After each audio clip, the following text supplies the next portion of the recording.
Hi, and welcome to Enchantment of Eternity's review for Let That Be Your Last Battlefield, which is episode 15 of season 3 of Star Trek The Original Series. This video is a part of a series of videos where I review episodes of Star Trek as determined by my user polls. The episode to win my latest user poll is Let That Be Your Last Battlefield.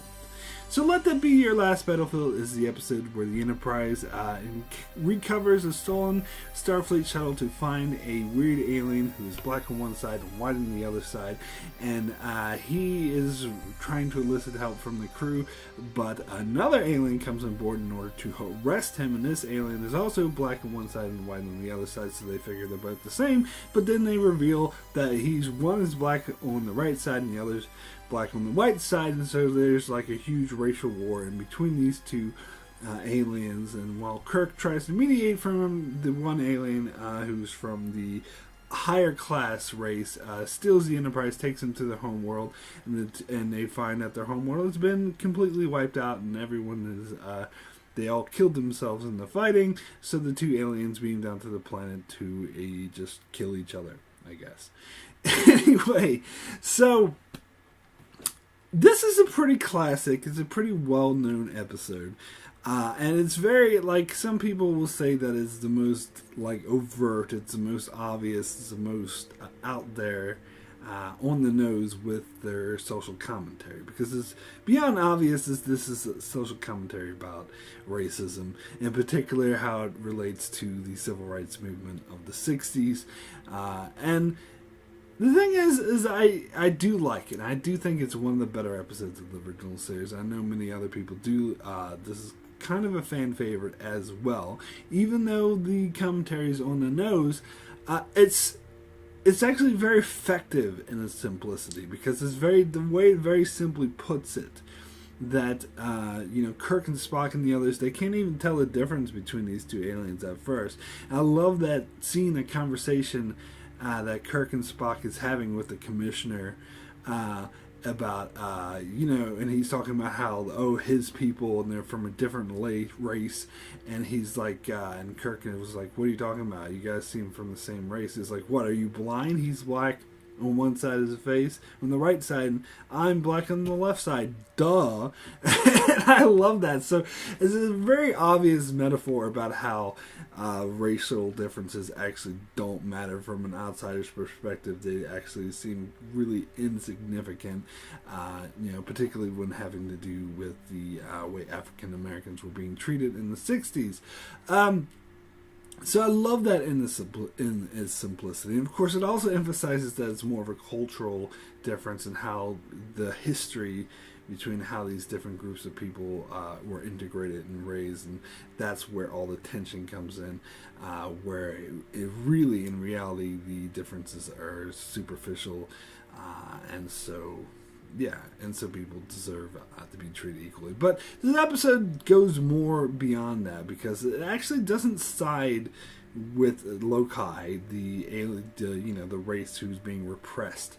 It is interesting though that the actor they chose to play the commissioner, so the race of authority, was played by a Southern actor. that was a bit on the nose and a bit obvious. He had the Southern sort of twinge to his accent. However, the actor they got to play the Lokai, from the race that was being repressed, was not actually an African American actor, so at least they weren't that much on the nose with it. But it was still very interesting that the episode wasn't sort of taking Lokai's side per chance. It wasn't, it was showing that his people were being repressed, and it was showing the racial hatred, but it was also showing the racial hatred he had towards, and as justified as it may be, but it was saying that he was sort of taking it to its extremes.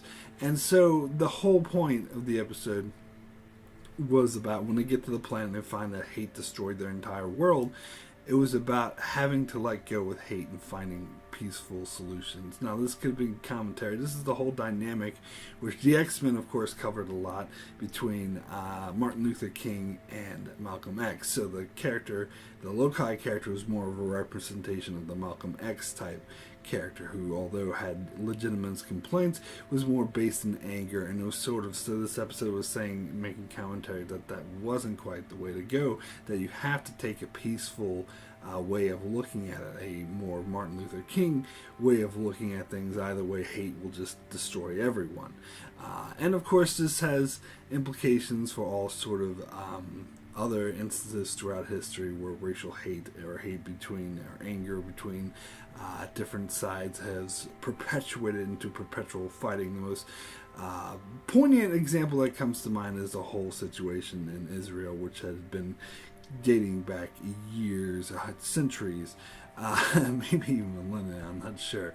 But people who are unwilling to let go of hate and how that can just destroy societies was more of the point of the episode. But of course, the racial oppression and how ridiculous that is to discriminate against people because of the color of their skin is just dumb. And so that is also the main point of this episode, which I think gets it off. So I love this episode. It's one of my favorite episodes for that mainly thing. I mean, other than that, the episode is mainly a bunch of talking between the two aliens that come on the Enterprise, one's trying to escape and the other's trying to, capture him. He's like, he's my prisoner, blah, blah, blah. And it can get a bit tedious at times, but I think the main drive of the episode, and especially that powerful ending where the two aliens just beam down to the planet and are completely, just decide to wrap themselves in hate and basically just go to a dead planet to die. That was very powerful, and it was just a very powerful message against not just racial hate, but any sort of long-term hate groups or hate towards any other groups at all. Doesn't even have to be racial. It could be, I hate liberals or I hate conservatives or something like that. Any of these sort of long-term, it was a good message against something like that. So I did really enjoy the episode for that, even though it could get a bit tedious at times. But one thing I want to talk about with this episode in particular is this is one of the first times in Star Trek that we got the self-destruct sequence. Now, I'm not saying it was the first, because I'm sure might have been mentioned before. I'm pretty sure they mentioned the Cobra maneuver or some other episodes.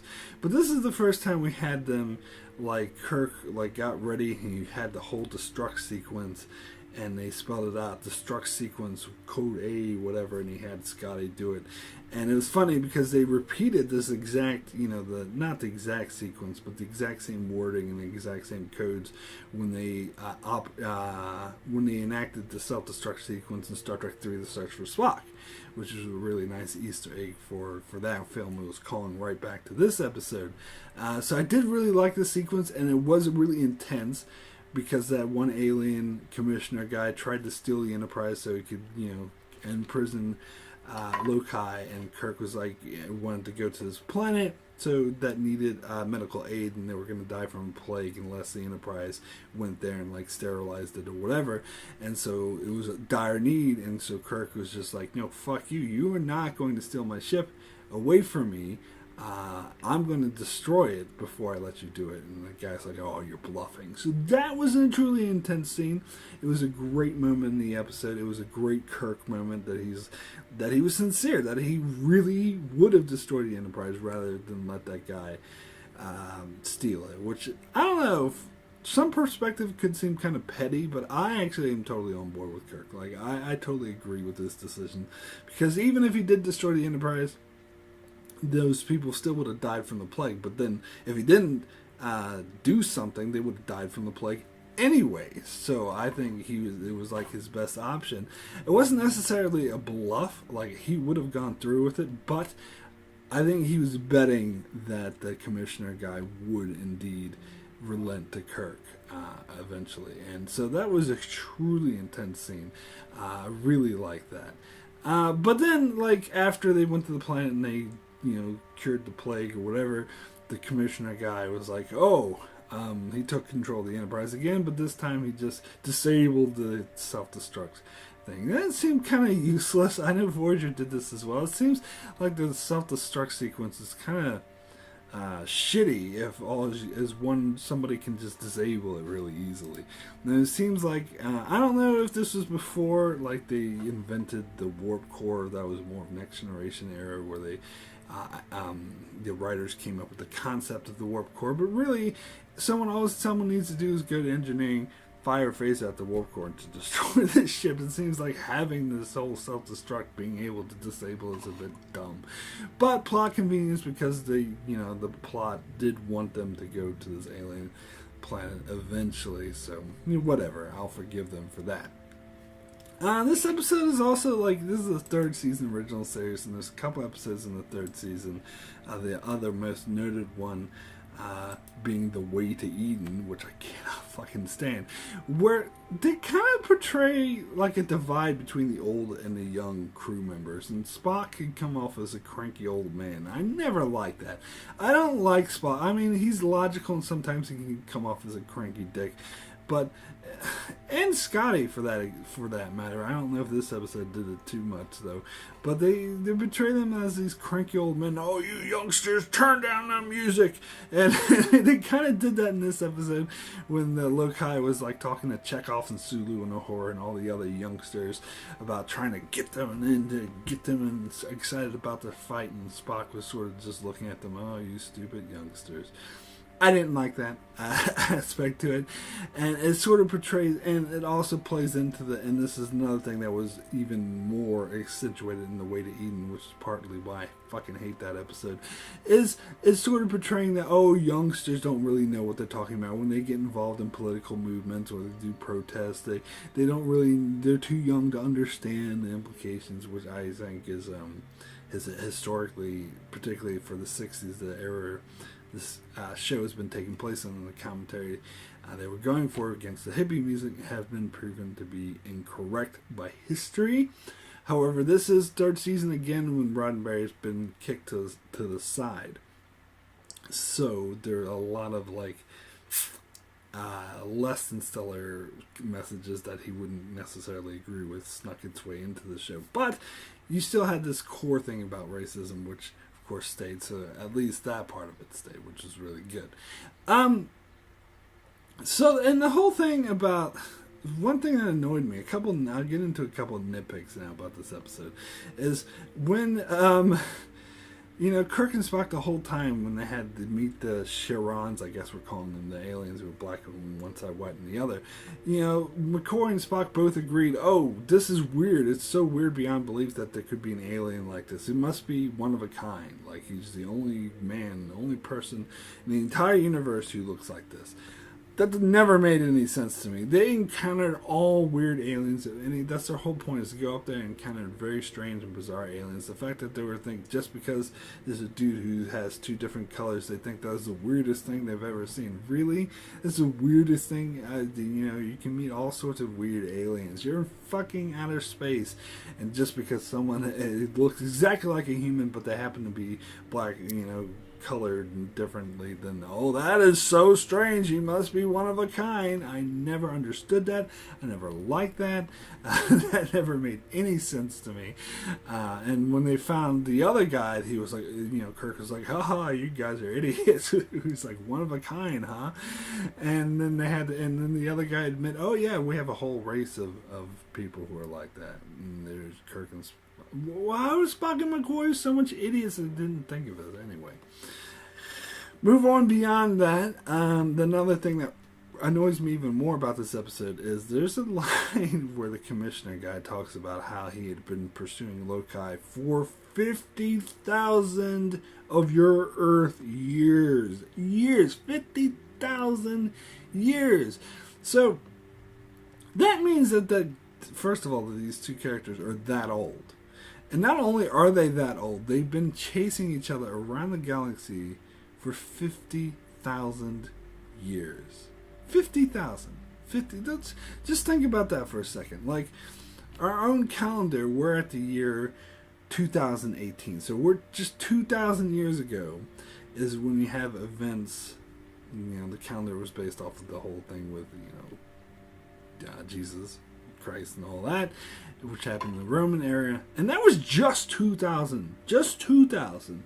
This episode is trying to tell us that that was just a tiny fraction of this tiny little fraction of the time that these two aliens have been chasing each other. That back in that, even back in those times, which we think of as ancient, a really long time ago, that there's been 48,000 years before that these two assholes have been chasing each other. I'm sorry, but that is ridiculous. This is always like a huge pet peeve of mine. All of Star Trek has done this. The original series was by far the worst offender, and this particular episode is probably the worst offense, is that they exaggerate the time frames to try to make it seem more grand or more alien or more woo, which they exaggerate them too much. Like Deep Space Nine even did this when Wayne said something, I can't remember the exact figure, something like 10,000 years the Dominion has been. That's ridiculous. That's too long. It's just not realistic. I know they're aliens. I know they wanted to make it weird and beyond our human concept, but they just push it. And this is the worst example of pushing it. And in the 90s, they came out with this book, like the Star Trek Chronological, where they outline all the events of Star Trek up to that time, which I think Deep Space Nine and Voyager were still airing at the time, but I think it was only the second season of Voyager up to. But anyway, they outline, like in chronological order, all the events, not to just you saw on screen, but all the events that were referenced and everything like that.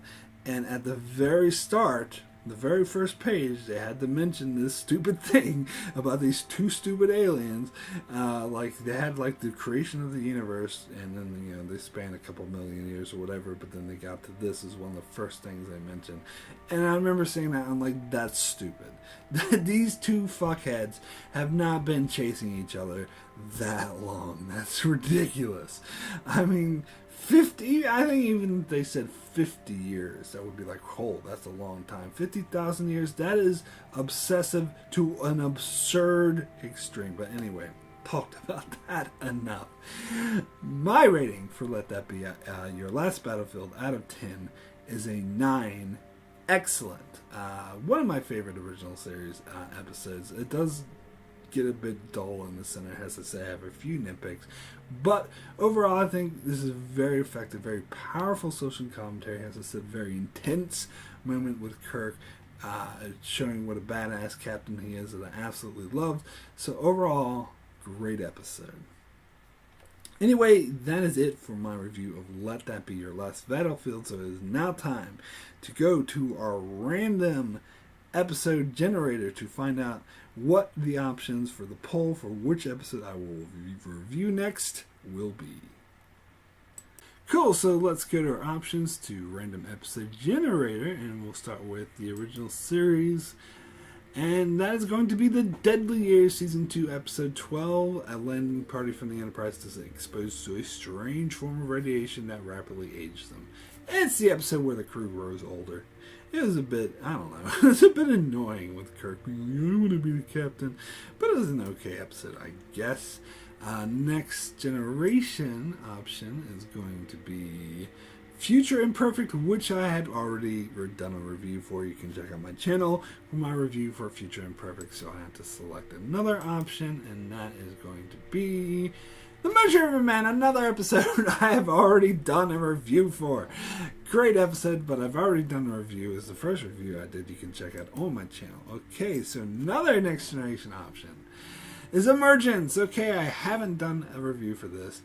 This is the one, strange image beings throughout the ship's decks and holodeck's character take over the Enterprise. The Enterprise basically gives birth to an alien life form or something like that. I hate this episode. Hate it. I remember I was talking to my brother through email because he actually thought he enjoyed it. He thought it was fine. I totally disagree, and he disliked a lot of other episodes from Season 7, which I loved. I actually had a much higher opinion of Season 7 than he did, but I thought this was the one episode he was too kind to. I did not like this episode at all, so if you want to hear me rant, you can choose that one as your options. Okay, Deep Space Nine.